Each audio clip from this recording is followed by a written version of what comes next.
Hello, everyone. It's Natalie here sharing my journey with you all. My roots are in a modest family background where luxury was a word not often experienced firsthand. My life took a fascinating turn when I met Austin, my better half, who hailed from an affluent background. Both his parents were beneficiaries of substantial inheritances, which paved the way for a comfortable life for Austin.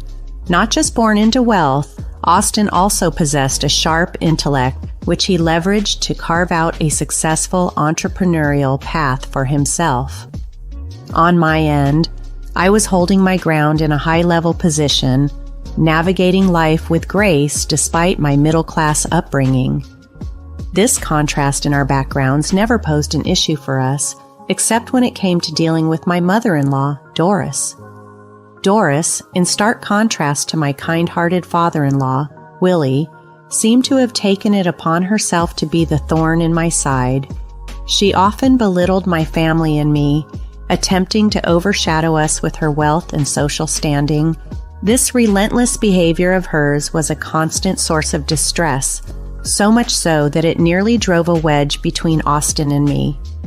However, Austin's unwavering love and support were the anchors that kept me from drifting away.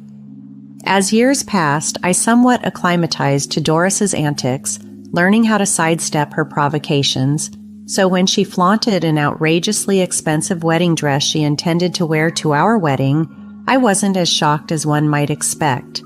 Her choice was deliberately flamboyant, a clear attempt to overshadow my modest selection. The dress, she boasted, came from a high-end boutique, a subtle jab at our decision to host a simple, intimate wedding to avoid unnecessary expenditure. Austin and I had envisioned a small ceremony, inviting only our closest 50 or so friends and family to keep the event personal and budget-friendly. My wedding gown, though beautiful, was understated and affordably priced, a stark contrast to Doris's extravagant pick. Her intent was clear. She aimed to be the center of attention, outshining the bride on her special day. The tension escalated when I dared to suggest that her dress was perhaps too much for the occasion. Doris's response was fierce and unyielding, adamant about her choice despite the obvious inappropriateness. Her defense? The dress cost her $12,000, and she felt entitled to wear it, no matter the context or the discomfort it caused. Letting the situation simmer, Austin took a firm stance, trying to mediate the escalating tension. "Mom, you have to reconsider. Natalie's right. Your dress is far too extravagant for the modest celebration we're planning. We need you to choose something more fitting." However, Doris was unyielding, her pride intertwined with her choice of attire. "Absolutely not, Austin.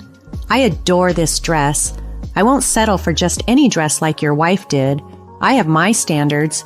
Remember, it's also a significant day for me as your mother." This declaration ignited a fiery dispute, with Doris steadfast in her decision to wear the contentious dress, drawing Austin and Willie into a heated argument. The altercation reached such a fever pitch that we felt compelled to leave early, leaving the issue unresolved. Austin was at his wits' end. "It's unbelievable what she's trying to pull off. I'm at a point where I don't even want her at the wedding," he confessed, frustration evident in his voice. Yet I cautioned against making any hasty decisions. If we decide to exclude her, she might react even more dramatically, potentially creating bigger issues. Despite her assurance, we know she'll wear whatever she pleases. Maybe there's a better approach to this. Austin pondered, reflecting on the years of tension between Doris and my family. "She's been nothing but cruel, and I can't stand her belittling you constantly. It has to stop. I don't want her ruining our wedding day." With that, we recognized the need for a thoughtful strategy, one that could ensure our wedding day remained undisturbed by Doris's theatrics. After several discussions, Austin, Willie, and I devised a plan, carefully orchestrating every detail to sidestep any potential drama from Doris. Our plan was meticulous, leaving nothing to chance, and importantly, Doris was kept in the dark, blissfully unaware as we subtly diverted her attention away from the wedding specifics. In the days leading up to the wedding, Doris remained oblivious, consumed with visions of upstaging the bride. During a family dinner, she couldn't hide her excitement. "Oh, I just can't wait for the wedding, Austin. My dress and jewelry are all set. It's going to be a day to remember." Little did she know, we had a carefully crafted plan in place, ensuring our wedding day would be memorable for all the right reasons, with or without her controversial choice of attire. Austin, trying to keep the atmosphere light, responded to his mother's excitement with a gentle nod. "I'm sure it will be a memorable day, Mom. I'm looking forward to marrying Natalie." Doris, however, couldn't help but compare herself to Natalie, somewhat dismissively. "Sure, Natalie might look nice, but I doubt she'll outshine me. Have you seen my gown, Austin? It cost a fortune. Natalie's dress won't hold a candle to mine." Acknowledging Doris's dress, Austin diplomatically complimented, "Yes, Mom, your dress is indeed stunning. You'll look beautiful." Doris, basking in the compliment, replied, "Of course I have an eye for quality. I've always been part of high society. I can't settle for less, especially not for a wedding. I plan to dazzle everyone, which is why I've even booked a renowned makeup artist." Her words, once again, betrayed her view of the wedding as her spectacle rather than celebrating her son's union. Both Austin and Willie caught the slip but chose not to engage, avoiding the potential for conflict. Inwardly amused by Doris's blatant self-centeredness, I found solace in Austin's support, his hand reassuringly in mine. Then, Willie, ever the peacemaker, subtly steered the conversation, playing into our plan. "Wow, Doris, you're going all out for a wedding that's not even yours. Weren't you planning to get ready with Natalie's team?" Doris scoffed at the idea. "Absolutely not, Willie. I demand only the best. As the mother of the groom, it's only fitting, and I'll be getting ready at home, away from the crowd. I'll have my precious jewelry with me. The risk of theft is too high among people unaccustomed to such luxury." "Getting ready at home sounds like the best plan," Willie agreed, aligning perfectly with our strategy. "With all your preparations, it makes sense for you to have your space. I'll be heading to the venue early with Natalie to get ready there. We wouldn't want to rush you and risk ruining your makeup." Doris, pleased with the arrangement and oblivious to the underlying implications, expressed her gratitude. "That's very considerate, Willie. I appreciate being able to travel to the venue by myself, in luxury no less." The conversation seamlessly played into our strategy, setting the stage for a wedding day that would unfold according to our carefully laid plans, without Doris's theatrics overshadowing the true celebration of love and unity. The idea of making a grand entrance thrilled Doris, who saw it as the crowning jewel of her meticulously planned appearance. "This will make the day absolutely magical."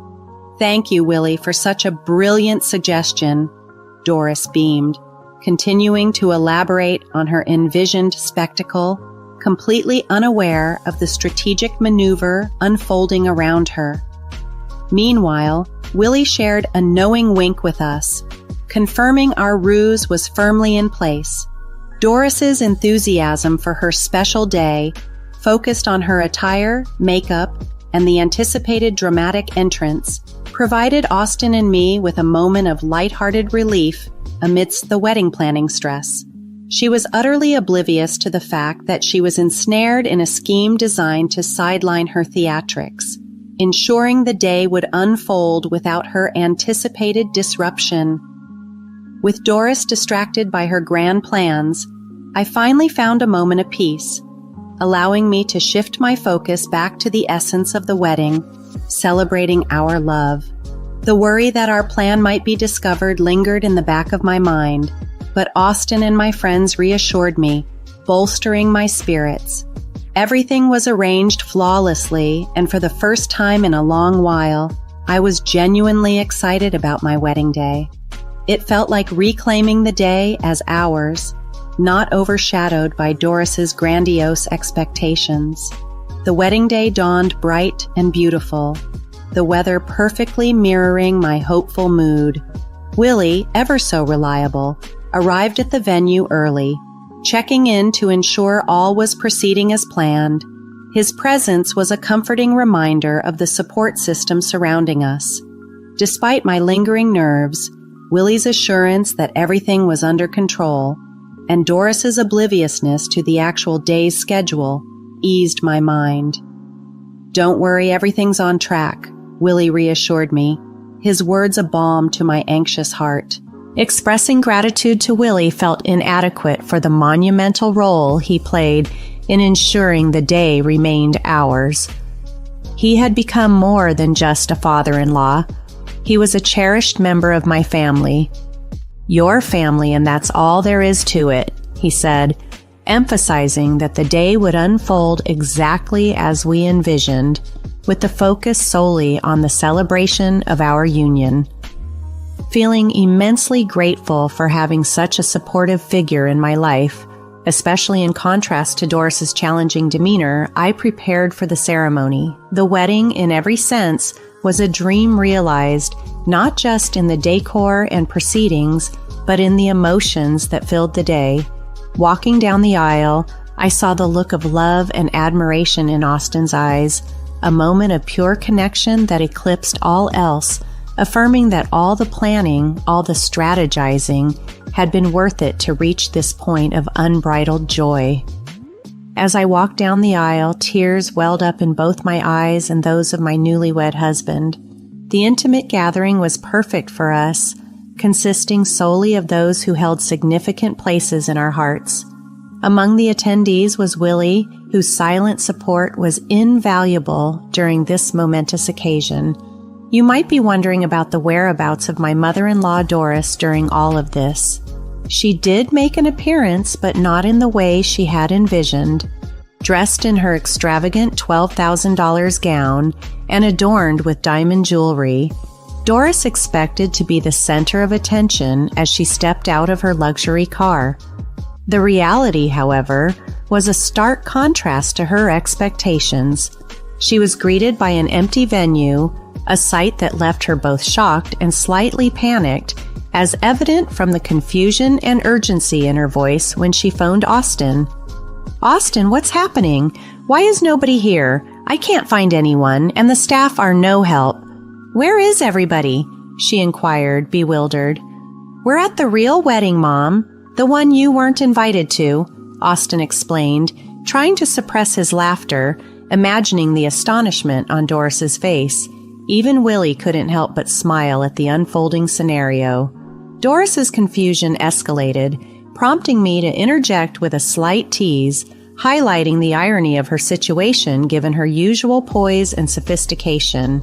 Her frustration was palpable as she directed her ire towards me before turning back to Austin in search of clarity. Austin clarified, "Yes, Mom, you're at the wrong venue. We did initially book that place, but opted for a more suitable location where we just got married." Her disbelief turned into desperation as she tried to grasp the reality of the situation. "You already got married? How could you not inform me sooner? This is absurd."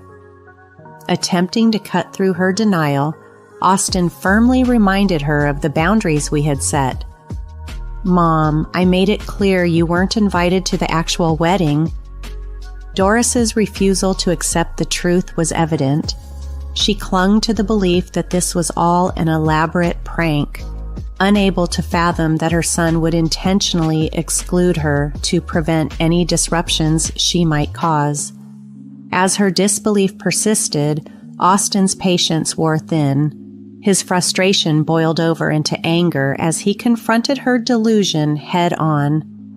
It was a moment that underscored the lengths we had gone to ensure our wedding day remained a celebration of our love, untainted by drama or interruption, even if it meant making the difficult decision to exclude someone so integral to our lives.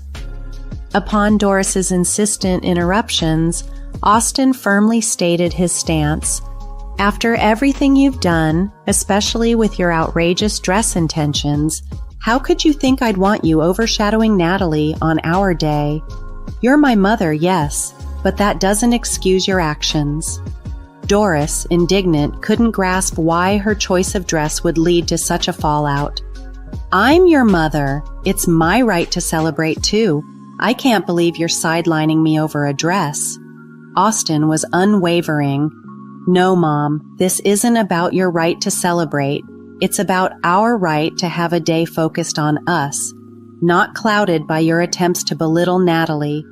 I've tolerated your behavior for far too long, but not today. This day belongs to us. With those final words, Austin ended the call, despite Doris's persistent attempts to reach out to him and even Willie. We continued to celebrate with our loved ones, trying to keep the unwelcome drama at bay. During a brief moment alone, my phone rang, displaying Doris's number.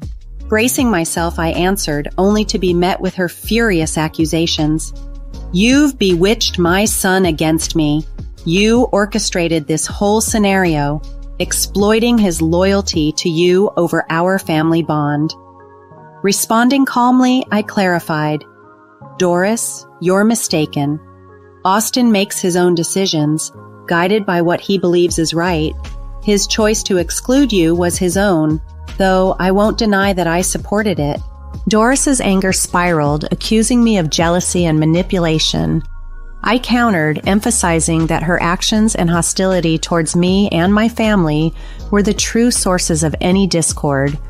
I expressed pity for her inability to see the situation for what it was, assuring her that Austin saw through her behavior without my influence. Her threats to confront me at the reception were met with indifference. Threats won't work on me, Doris. If you believe your presence is wanted, by all means attempt to join us. I returned to the reception, aware that Doris's potential entrance would only serve to isolate her further. The community gathered there supported our decision, understanding the necessity of keeping our celebration focused on love and unity. As anticipated, Doris's dramatic appearance only showcased her unwillingness to accept the boundaries we had established, resulting in an inevitable public fallout that underscored the justification of our choices. Her actions, rather than causing disruption, only cemented the solidarity among our guests, leaving her standing alone outside the circle of celebration when Doris, clad in her lavish wedding attire and meticulously done makeup, was denied entry by the venue's security. Her frustration became a spectacle. Her attempts to force her way in made her look out of place, causing a stir that captured the attention of our guests who gathered to see the unfolding drama. Austin, upon seeing his mother's disruptive behavior, confronted her with visible frustration. Mom, what's going on with you? I made it clear you weren't welcome today. Why can't you respect our wishes? Doris, playing the victim, accused me of orchestrating her exclusion, suggesting Austin was merely succumbing to my alleged jealousy. Son, this is all her doing. She's envious of me, Austin retorted, emphasizing the absurdity of her claims. Mom, listen to yourself. Jealous? You're the one who intentionally chose an opulent dress to overshadow my wife despite knowing our budget constraints. This wasn't about looking pretty, it was about making a statement at her expense. As Doris sought sympathy from Willie, hoping he'd side with her, the guests' disapproval was palpable, their expressions ranging from disbelief to disdain for her antics. Willie, however, was far from sympathetic, his patience with Doris exhausted. That's not just any dress, Doris. It's meant for a bride. You're out here causing a scene, trying to defend an indefensible position. Look around, nobody here supports your logic. Doris's attempt to justify her actions by disparaging our guests only fueled the fire. They don't understand my standards. They're not from our social circle. Willie's rebuke was swift and firm, signaling a definitive break in his tolerance. Enough, Doris. You've gone too far. Insulting my son's wife and her family is where I draw the line. You're not just attacking them. You're attacking me. They are my family now. His defense of me, referring to me as family, was both shocking and heartwarming, solidifying the bond we'd formed. Doris's outrage at being publicly reprimanded by her husband was palpable. "Willie, how dare you take their side over your wife's? We're supposed to be above them." But Willie's disillusionment was clear. This marriage was a mistake from the start if it meant upholding these toxic values over genuine relationships. "Your actions today have shown me the true extent of the harm." In that moment, it was evident that the ties that bound us were not of blood, but of respect, understanding, and mutual support. Austin, his father, and I were united, not just by our marriage, but by our shared values, in stark contrast to Doris's divisive and disruptive behavior. Willie's declaration was clear and final. "I'm putting an end to this madness, Doris. I can't bear another day with your toxicity. It's over between us." Doris, bewildered, demanded clarification, to which Willie solemnly replied, "I'm filing for divorce. I've tolerated your behavior for the sake of our family, especially for Austin, but enough is enough. Your negative influence has to be removed from our lives for good." Echoing his father's sentiment, Austin took a stand as well. "And as for us, Mom, Natalie and I will no longer welcome you in our lives. Don't bother reaching out. It's time I prioritize my wife's well-being over any familial obligation to you." The reality of her situation dawned on Doris. Dependent on Willie and Austin for financial support, the prospect of a divorce meant the imminent collapse of her luxurious lifestyle. With a prenuptial agreement in place, her financial security was precarious at best. Doris's past spending, including the lavish $12,000 on her dress, had already strained her finances. Now, facing separation, she stood to lose everything. This turn of events was not unexpected for us. Willie, Austin, and I had discussed the possibility extensively, recognizing that distancing ourselves from Doris was necessary for our peace of mind. Doris, however, was blindsided by the unified front against her, never imagining her actions would lead to such dire consequences. Her desperation became palpable as she realized the gravity of her situation.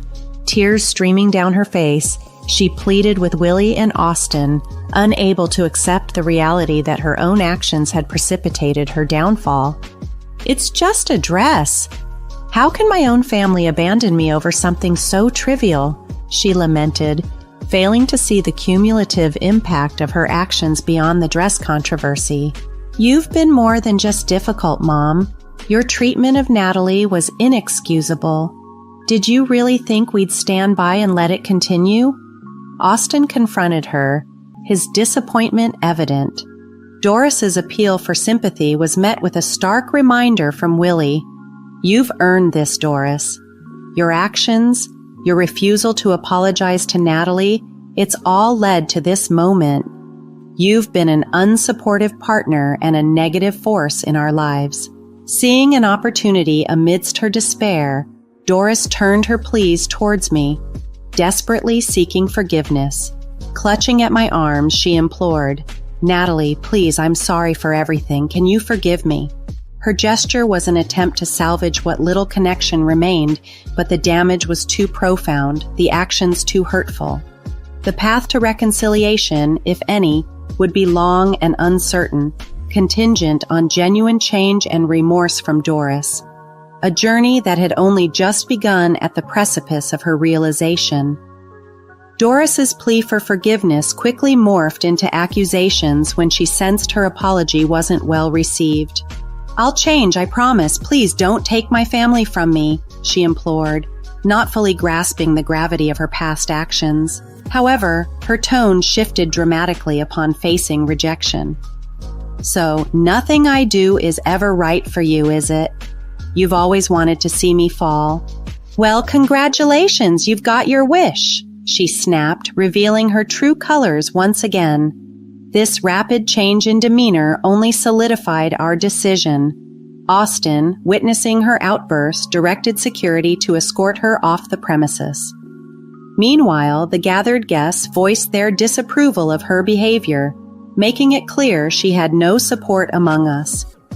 Following the tumultuous event, we resumed our celebration, truly grateful for the presence of genuine friends and family who stood by us through thick and thin.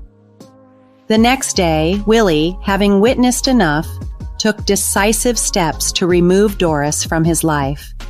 He instructed her to vacate their shared home and had his attorney officially serve her with divorce papers. Doris's reaction was predictably volatile, resorting to tears, threats, and futile attempts to sway Willie's decision. When her efforts to confront us directly were met with indifference, her isolation became complete. In the end, Doris faced the repercussions of her actions alone.